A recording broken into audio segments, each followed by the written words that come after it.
where it started was that match with Michael Chang, where I played my first year on the tour. I skyrocketed from 800 in the world after graduating from Stanford to 150. I get a wild card in the US Open. I beat a guy 60 in the world in my first round of the US Open in 1997. It's my first main draw win in a slam.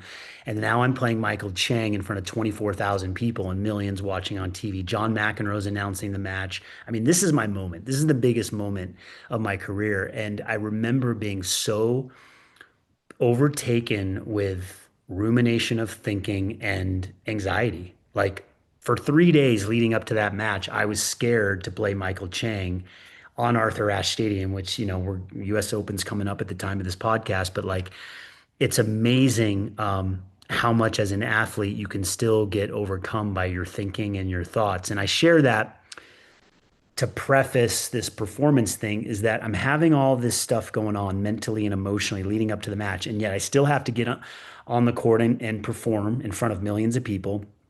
And I get out there, and in the first four games, I'm playing tight as a drum, but somehow I held serve twice. So I get it to 2-all in the first set when I take my first deep breath. I, I literally take my first deep breath at 2-all. I felt like I was holding my breath. And for the next 15 minutes, I started kicking this guy's ass. Like I was the number two player in the world for 15 minutes, which shows like how much untapped potential all of us have if we can really find ourselves, find our zone, find our breath, be in alignment, remove all the doubts. And so I end up winning the first set on Chang, and the TV pans on me, and I got this shit ass grin on my face, and I'm smiling. And that's when I tell people the match ended. And the reason the match ended was because the dominant thought in my head in that moment was, Jeff, thank God you didn't embarrass yourself tonight. That was my ceiling. Don't embarrass yourself. Don't lose 6-0, 6-0 like Asimova did at the Wimbledon in the finals this year. Do not lose 6-1, 6-1, 6-1 in front of millions because the shame and the guilt would be too much. That's the thought.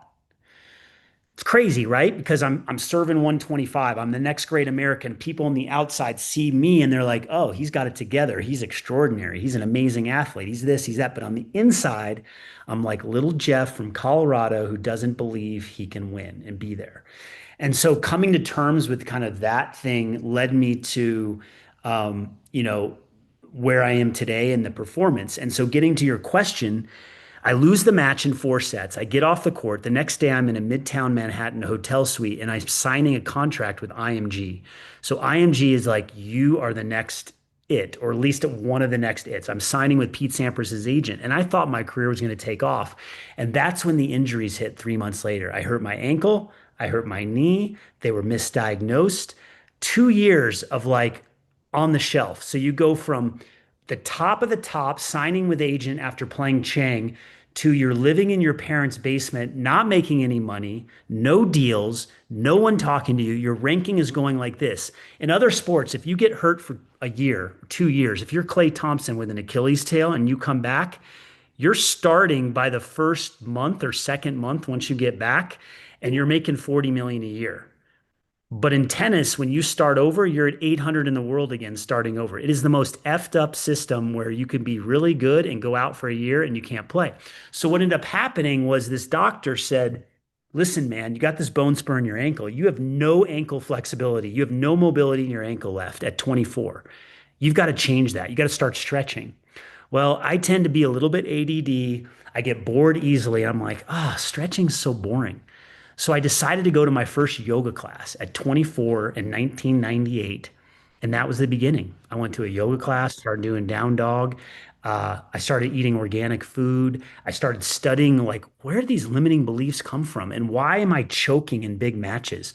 So I went through my mindset, my emotions. I started working with spiritual gurus. Like I was doing stuff back in the late 90s where people were like, this guy's lost it. He might go like to, the Himalayas next and meditate for a week. And I did weird shit. Like I went to Costa Rica for a week to stretch with these people, and it had nothing to do with tennis. So I was just this curious explorer, like trying to figure out my body, my mind, and my spirit at a young age. And that's what led me, I tried a lot of different diets. I tried stupid diets in the middle of tournaments. I can tell you about that if we have time at some point.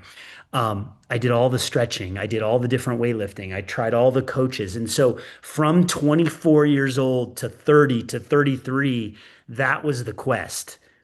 Other guys were thinking like, if I get to the top 10 in the world and I make a couple million in tennis, that's great. I was actually waking up going, I just want to learn all this stuff. Yes, I wanted to be top 20 in the world. But what I realize now is that I love the journey of learning all of this more than I Sure. loved hitting forehands and backhands. It was like pro tennis was like the distraction or the excuse that I had to learn. And then not Right. in my 30s, 40s, and now 50s, guess what I get to do now? I get to teach all this stuff. I get to share the wisdom. I get to do keynotes. I get to do workshops. I get to coach one on one at a deep level because of that weird, crazy